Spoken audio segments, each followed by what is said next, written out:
안녕하십니까, 맘세종TV의 그레이스입니다. 오늘은 갑자기 공부 좀 하고 시작할게요. 수년 전에 한국 사회에서 굉장히 선풍적인 인기를 끌었던 그 마이클 샌델 교수의 정의라는 책 생각나세요? 그 정의는 저스티스였죠. 저스티스였고요. 세상의 올바른 도리에 맞는 그런 정의였고요. 오늘 제가 말씀드리려고 하는 정의는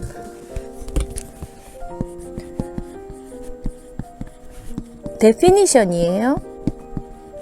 데피니션은 말이나 사물을 규정짓는, 그러니까 사전을 찾으면 그 낱말풀이가 나오잖아요. 그 낱말의 뜻, 어떤 말이나 사물의 뜻을 밝히는 바른 규정, 이런 거 생각하면 될 것 같아요. 빌려달라, 달라.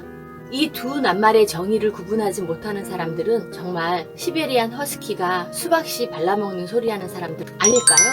저는 오늘 굉장히 중요한 저만의 이야기를 하려고 하고요. 오늘 이야기를 여러분께 고백하고 이제 정말 잊어버리겠습니다.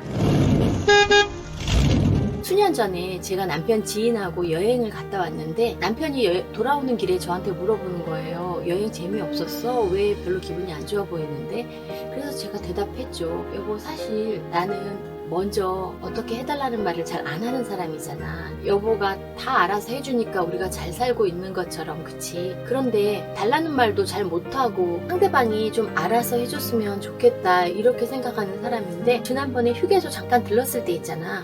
그때 그녀가 나한테 그러더라고. 어머, 그레이스, 차에다 지갑을 놓고 왔는데 갑자기 살 게 있으니까 돈 좀 빌려줄래요? 그래서 빌려줬거든. 그런데 언제 줄까 하고 기다리고 말 못하고 있었는데 결국 이렇게 그냥 가버리네. 그래서 제가 기분이 안 좋다고 했더니 남편이 막 웃으면서 그 돈 내가 줄게 그러더라고요. 제가 돈 때문에 그러는 걸까요? 여러분, 혹시 이런 일은 저만 겪는 건가요? 그럼 제가 어떤 유명인의 에피소드를 하나 가져와 볼게요. 쌍둥이 자녀를 키우는 그 인플루언서가 어느 날 에버랜드에서 아이들이 너무 갖고 싶다고 떼를 쓴다면서 장난감을 2개 달라고 하는 거예요. 그래서 그 알바생이 장난감 팔다가 그걸 먼저 주고 돈을 받으려고 했는데 그분이 참 지갑을 차에다 두고 왔네요. 유명인이고 하니까 그럼 좀 이따 가져다 주세요 하고 그 알바생은 막 장난감 팔기에 여념이 없었대요. 손님도 많고 하니까. 그런데 마감 시간까지 그 유명인이 장난감 금액을 가져오지 않아서 그 알바생은 자신의 하루 일당에서 그 장난감 값을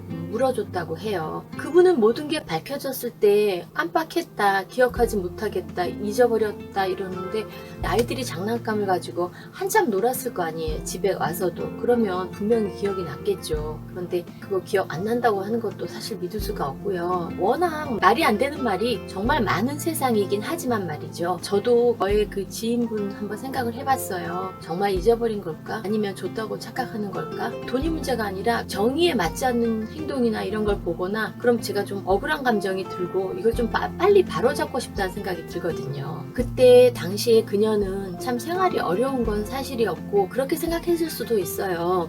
이 정도 금액은 그레이스한테 크게 무리가 되지 않고 별거 아닐 거다. 그리고 그냥 지나갔을 것 같기도 한데 그 마음은 그녀만 알겠죠. 요즘은 저도 말이 안 되는 것도 다 그럴 수 있다. 어떻게든 이해를 해보자 하는 편이긴 한데요. 그래도 해결되지 않은 그 어떤 미진한 감정이랄까? 그런 것 때문에 요즘도 가끔씩 남편한테 이야기하거든요. 여보, 그때 그 여보 지인의 와이프 말이야. 정말 잊어버린 게 맞았을까? 남편은 여전히 그거 아직도 생각하냐면서 자꾸 그 돈 내가 줄게 이렇게 여전히 얘기하더라고요. 그러면서 너 때문에 한 번씩 남편하고 웃고 그러긴 한데 이제 저 오늘 이렇게 여러분들하고 이야기 나눴으니까 이젠 진짜 잊어버리려고요. 그리고 믿어보려고요. 고속도로 휴게소에서 급하게 빌렸던 돈이기 때문에 또 이제 급한 마음에 사용하고 정말 잊어버렸다고 믿겠습니다. 달라고 말을 못하는 제가 잘못이죠. 그쵸?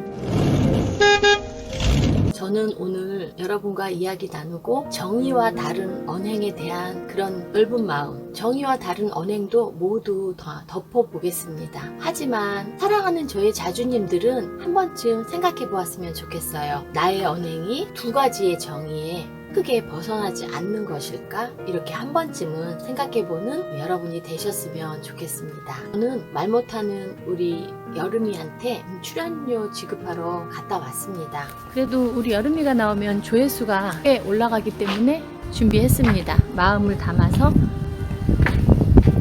남에게 줄 걸 주지 않고 내가 꼭 출연료. 쥐고 있는다고 축하해요. 해서 그게 여름이 내 것이 고생했어요. 되는 건 여름- 아니잖아요. 그렇죠. 우리가 한 게 제일 대박이에요. 내가 줄 건 있는지 받을 건 또 있는지, 혹시 여러분도 누군가에게 줄 돈이 있는데 주지 못하고 있는 게 있는지 한번 생각해보는 밤이 되었으면 좋겠습니다. 저의 속풀이 이야기를 들어주셔서 너무너무 감사드립니다. 정말 오늘은 특별히 감사합니다. 자주님들 자주 오세요. 안녕.